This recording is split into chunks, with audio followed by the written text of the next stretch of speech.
उम्र निकलती जा रही है हमारी, हमारी उम्र निकलती जा रही है। देखिए पहले सतयुग में उम्र होती थी 1,00,000 वर्ष, फिर त्रेता, त्रेता आया तो उसमें 10,000 वर्ष हो गए। समय परिवर्तन हुआ, दूसरा युग आया द्वापर, उसमें 1,000 वर्ष हो गई। अब आ गया कलयुग, अब कितनी वर्ष है?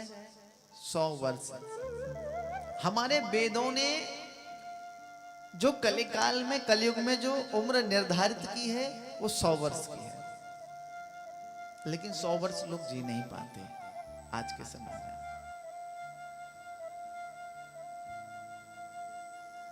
लेकिन हमारी, अब देखो तो सही, चलो कोई एक 100 वर्ष जी लिए, 100 वर्ष में से 50 वर्ष उनके सोते सोते निकलते हैं, है ना? 24 घंटे में से 12 घंटे की रात्रि और 12 घंटे का दिन, तो आधी उम्र तो गई, उसमें तो आपने कुछ किया ही नहीं, सोते रहे आप। 50 वर्ष की उम्र बची। 50 वर्ष में से आप 25 वर्ष देते हैं अपने गृहस्थ को, परिवारजनों को, 25 वर्ष आप अपने लिए देते हैं। लेकिन भगवान को क्या दिया आपने? कुछ भी नहीं।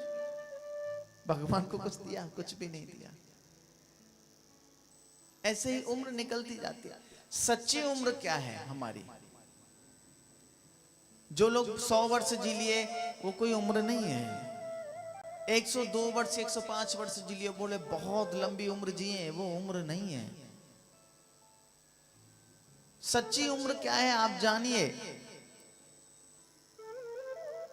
सच्ची उम्र, एक संत भ्रमण कर रहे थे, भ्रमण करते करते उन्हें एक नगर, एक गांव के आगे शमशान घाट दिखाई दिया।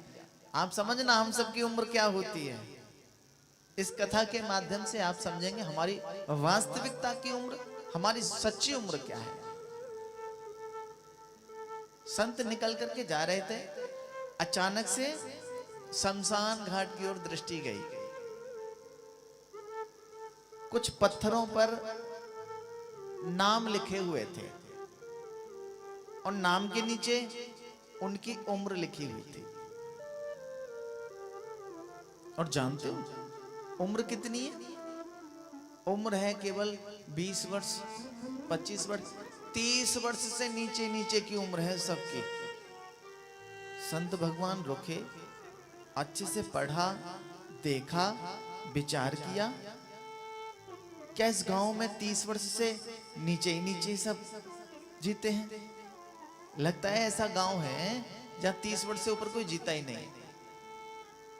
मन हुआ इस गांव में जाना चाहिए, पता करना चाहिए इस गांव में जाके। संत डर गए अपने मन में, बोले हम नहीं जाते भैया, जब 30 वर्ष से इसमें ज्यादा नहीं जीते हैं तो हमारा जाना ठीक नहीं है। फिर मन में दृढ़ता आई, बोले हम तो संत हैं, हमें मरने से डरना नहीं चाहिए। बोले चलिए। पहुंचे उस गांव में, बड़ा स्वागत हुआ। बोले बहुत बड़े ऋषि आए हैं, संत आए हैं, गुरुदेव आए हैं। बड़ा स्वागत किया, गुरु जी बहुत बड़ी कृपा की, आइए पधारिए। गांव बड़ा भक्ति भाव वाला था, बड़ा श्रद्धावान था। सभी लोग इकट्ठे हो गए, बोले संत जी आए हैं, गुरु जी आए हैं। गुरु जी ठहरिए ना आप यहाँ। बोले नहीं नहीं, ठहरने का मन नहीं है। नहीं नहीं, आपको किसी बात की कोई पीड़ा नहीं होगी, कोई कष्ट नहीं होगा, आप आराम से रुकिए, आपकी सुविधा में कोई कमी नहीं होगी।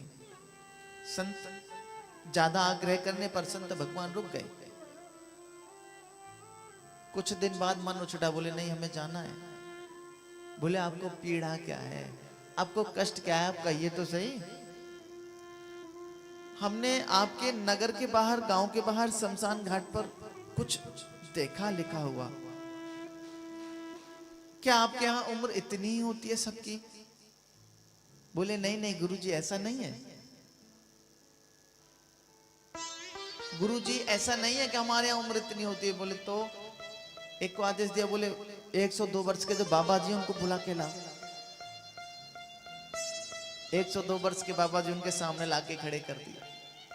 कोई 50 वर्ष के, कोई 80 वर्ष के, कोई 90 वर्ष के, जितने अधिक से अधिक उम्र के बुजुर्ग थे सबको इकट्ठा कर दिया। बोले देखिए, संत भगवान बोले तो फिर वहां जो लिखा है वो क्या है? वहां लिखा है, पहले नाम लिखा है, फिर उम्र लिखी है, 30, 28, 25, 27, इस तरीके से है। बोले महाराज जी, हमारे यहाँ का एक नियम है।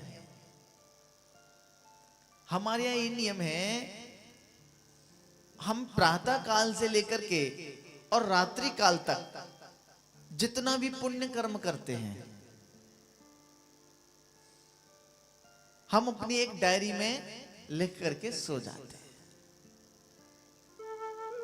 हमने सुबह से लेकर के, प्रातः काल से लेकर के रात्रि काल तक जितना भी सत्कर्म किया है, गुरु जी के चरण दबाए हो, या गुरु जी की सेवा की हो, या ब्राह्मण सेवा की हो, या हमने बहुत दान किया हो, या गरीबों को भोजन खिलाया हो, या किसी का सहारा बने हो, या गौ सेवा की हो, जितनी भी सत्कर्म हैं, जितने भी पुण्य कर्म हैं, हम सब लोग अपनी अपनी डायरी में लिख करके सो जाते हैं हर रोज प्रतिदिन।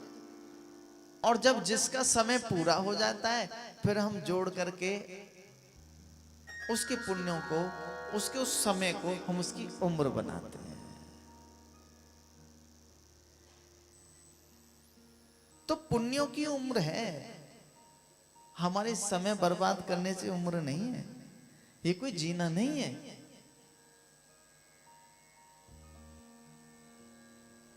सच्ची उम्र क्या है? जितना भी हम पुण्य कर्म करते हैं, जितना भी सत्कर्म करते हैं, वो सच्ची उम्र है।